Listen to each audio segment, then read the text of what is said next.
Ladies and gentlemen, this is internet personality Vangelus, and the Getter rays of HLJ have coalesced into a fresh dose of Super Robot Chogokin. This is Getter-1, as it appeared in Getter Robo Armageddon, the very first anime I ever owned on DVD. The discs were a Christmas gift. I was an excited teenager. Anyway, there's a toy! While this roughly 5.5-inch tall Getter-1 is based on the somewhat distinct look of the Armageddon OVA design, I do feel like Bandai cleaned up its more pot-bellied extremes with a touch of superhero physique. So like, the robot's still wide, but maybe not quite as thick as I'd have liked. Anyway, it doesn't bother me very much. I'm just attached to pot-bellied Getter-1, and I think the end result is a real swell piece of Getter sculpting. All the shapes look great, the red stripes have got etched channels along their outlines, and the green PEC windows use a clear plastic over silver paint motif to look all solar paneled and energized. The head sculpt's a damn good Getter-1 portrait, with nice sharp angles and crisp metallic green paintwork on all the shape-shifted window panels. In general, the paint is clean and strong on this figure, as I'd expect to see on a Chogokin piece. The actual Chogokin content is pretty sparse though, with a sprinkling of diecast in the feet and legs to provide the bare minimum of in-hand heft. Nothing makes me pleased like a posable pot-bellied Getter-1, and this guy makes me pleased. His head's attached via an L-shaped bracket with a ball socket joint on either end. And then a ball socket joint at the bottom of his neck as well, so he's got, like, everything, whoops, everything going on down in the Club Night scene, y'all. Just, Anyway, his shoulders have got some cool stuff going on, too. There is a universal joint, and then the whole universal joint is mounted to something that works with this flappy bit here, so you can get his shoulder to come all the way up here if you so choose. There's nothing really detailed on the inside of his underarm. It's really just for the sake of, like, yo, look, I can do it. I'm a winner! His mid-torso joint is a ball socket deal, which has just a little bit of wiggle, left, right, forward, and backward, just a touch. There's also a thing here for stuff. He's got an arrangement of joints in his gut. Down here there is, an ovular joint, and you can pull it up to get a bit more forward and backward crunch. You can also ask for some focus, please. While you're doing all this, you're going to notice, like, this gray piece is a separate bit, and then this, like, yellow piece is a separate bit that, like, they can all move on their own. His crotch can actually just start gyrating by itself. And this means you have a pretty good range of motion, especially for something of this shape, torso-wise. His legs are interesting. There's a ball socket joint down here, and it doesn't look like one, but it is one. It's a ball socket joint where the ball is pointing out this way, and so this is using the ball socket posability, going outwards and forwards about this far. If you want to go forward more than that, then the entire assembly hinges forward slightly up here. And that's how you get a full range of leg motion, which I think is pretty good for, this classic 70s underpants robot kind of look. And of course, you can gyrate the pelvis a bit with all this to get a pretty good, toe punt kind of shape out of this guy. So I can dig that. His knees are double jointed. Ooh, my phone just beeped. Never again! Anyway, his knees are double jointed.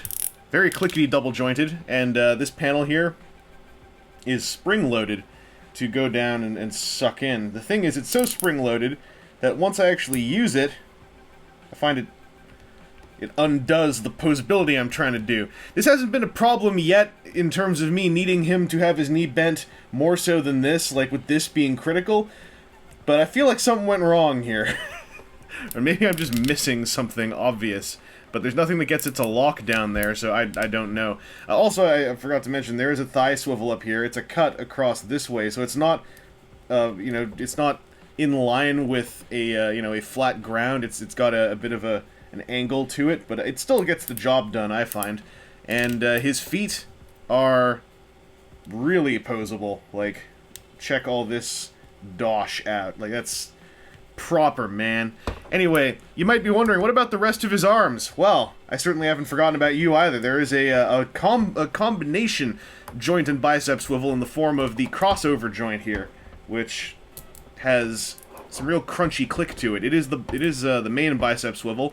It is half of the elbow jointing. There's another joint that's not as clickety built into the pylon of the forearm there, which sucks inside, and generally looks pretty good when it's all bent. I like the way that's turned out.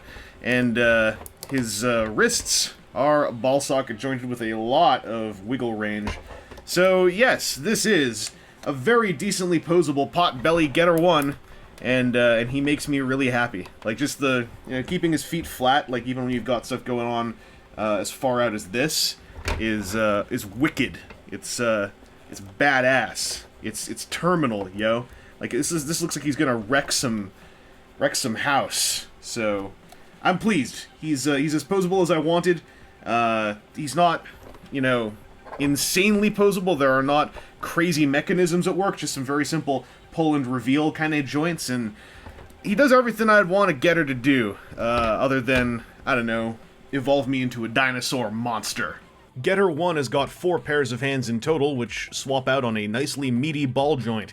He starts off with fists, and then includes 2 different pairs of dynamic hands. One set has got all the fingers curled, while the other set has got slightly straighter index and middle fingers. I guess one pair is straight up rage, while the other's more stylish. The final hand swap brings in 2 grippin' hands made to hold on to the twin Getter tomahawk weapons. These look lovely, just the right size and just the right shades of stone gray and axe metal. Removing a solidly clipped-in plug from Getter-1's back allows for the installation of his fairly OVA iconic Getter wing, which is totally just a tattered Superman cape. It looks very natural and can assume varying degrees of flutter thanks to its horizontal hinge and the matching hinge on the back of Getter-1's red torso panel.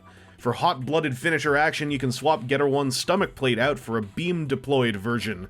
This swap looked like it'd be tricky, but having any semblance of a fingernail made it a lot easier than I expected. The green gem can itself be swapped out for an effect part that makes it look like Ryoma's about to fire a powerful guitar beam! Except it's so pre-firing, the excitement kinda disappears from me. I wish there was an actual column of beam sculpt erupting out of this part. As it is, it seems kinda unfinished.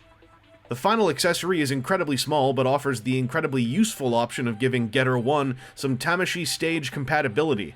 Just be careful, because this piece is tiny, and it tabs into his butt pretty tight, but also tends to fall out of his butt if you start messing around with him once he is attached to a Tamashii stage, and just don't drop it. I dropped it, it sucked.